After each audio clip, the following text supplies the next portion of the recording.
दोस्तों नमस्कार। मैं फिर आपके सामने एक नई कहानी लेकर आया हूँ। मेरा नाम विजन कुमार पांडे है। कहानी का नाम सिंदूर का कर्ज, एक अधूरी सुहागन है। तो देखिए, ये कहानी भी एक सामाजिक कहानी है। क्या आपने कभी सोचा है, जिसे आप दिन के उजाले में पाप कहते हैं, उसी के दरवाजे पर रात के अंधेरे में क्या होता है? ये कहानी है माया की, एक ऐसी लड़की की जिसकी कीमत हर रात लगाई जाती है, लेकिन उसकी कहानी कभी किसी से नहीं खरीदी जाती। शहर की एक तंग और बदबूदार गली, जहाँ हर दरवाजे के पीछे एक दर्द छुपा है, और उसी गली के आखिरी मकान की दूसरी मंजिल पर माया बैठी है। चेहरे पर गाढ़ा मेकअप, होठों पर जबरदस्त मुस्कान, आंखों में वो सवाल जिसका शायद जवाब इस दुनिया के पास नहीं है। आखिर कसूर किसका है, उस लड़की का या उस समाज का जो दिन में उसे ठुकराता है और रात में उसी को ढूंढता है? आज हम आपको सुनाने जा रहे हैं एक ऐसी कहानी जो सिर्फ दर्द नहीं बल्कि सच्चाई का आईना है। ये कहानी है माया की, जो मर्मस्पर्शी दास्तां की कहानी है और काल्पनिक है। इसका उद्देश्य केवल सामाजिक जागरूकता फैलाना है। शहर की उस तंग और बहादुर बदबूदार गली के आखिरी मकान की दूसरी मंजिल पर माया आज फिर आईने के सामने बैठी है। आंखों में गाढ़ा काजल, होठों पर चटक, लाल लिपस्टिक और बदन पर कसी हुई रेशमी की साड़ी। बाहर से देखने वालों को वो पत्थर की मूरत लगती है, लेकिन उस साड़ी के भीतर एक रूह हर पल सिसक रही है।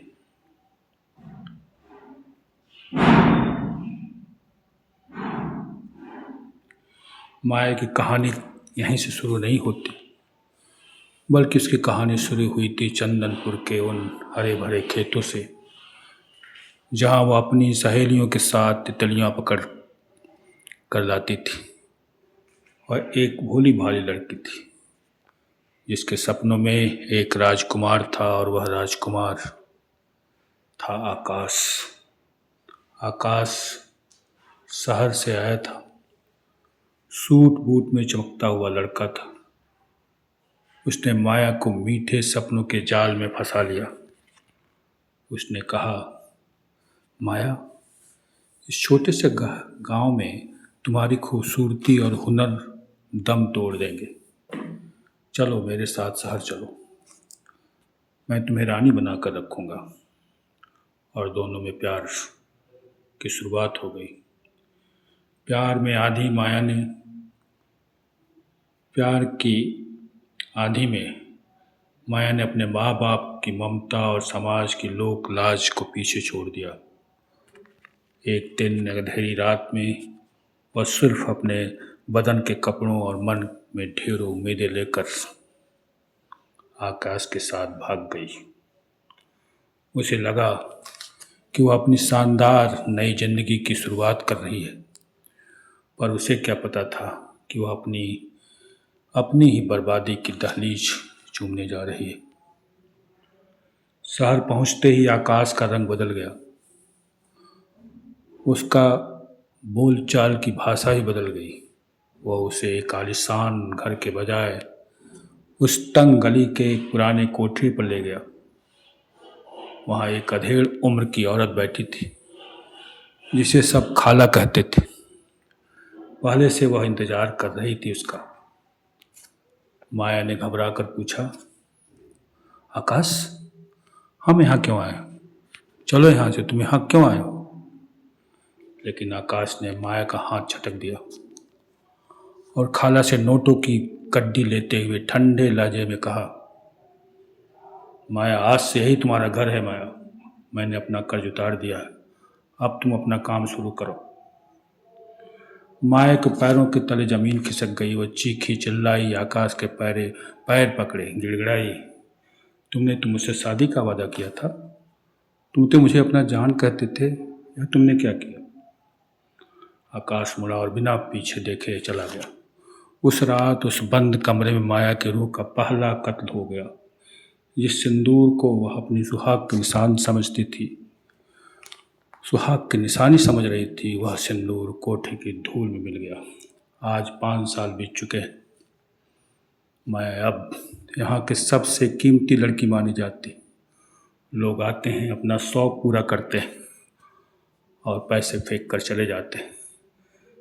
दिन के उजाले में जो लोग उसे अछूत और पापनिका का रास्ता बदल देते हैं, वही रात के सन्नाटे में अपनी भूख मिटाने उसकी चौखट पर आते हैं। माया अक्सर खिड़की से डूबते सूरज को देखती है और सोचती है, कसूर किसका था? उस समाज का जो हमारी मजबूरी का तमाशा देखता है, या उस प्यार का जिसने रक्षक बनकर भक्षक का काम किया?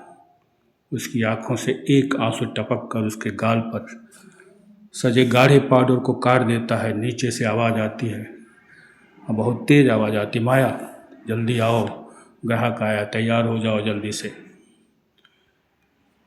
एक ये ऐसी कहानी है जो दिल को झकझोर देती है। माया एक गहरी सांस लेती है, अपना दर्द मुस्कुराहट के पीछे छुपाती है और एक बार फिर बिकने के लिए खड़ी हो जाती है। माया मन ही मन सोचती है, अजीब है ना, एकदम अजीब है दुनिया। रात के अंधेरे में जो हमारे पैर चूमते हैं, दिन के उजाले में वही हमें अछूत समझते हैं। कैसी विडंबना! हम गिरते हैं तो उठाने वाला कोई नहीं है, पर पत्थर मारने वाले हजारों हैं। तो दोस्तों, क्या यह समाज कभी इन लड़कियों को इंसाफ का दर्जा देगा, उनसे इंसाफ करेगा, या आपके ऊपर हम छोड़ दे रहे हैं? अब आप बताइए कि यह कहानी आपको कैसी लगी, और अगर अच्छी कहानी लगी तो लाइक कर दीजिएगा, कमेंट बॉक्स में अपना कमेंट ज़रूर दीजिएगा, और अगर आप नए पहली बार कहानी देख रहे हैं तो सब्सक्राइब कर दीजिएगा, जिससे कि आपको इसी तरह की सामाजिक और चेतना को जगाने वाली कहानी हम आपको सुनाते रहेंगे, लेते रहेंगे, देते रहेंगे। वो आशा करते हैं कि आप इस कहानी को पूरा सुने होंगे। धन्यवाद।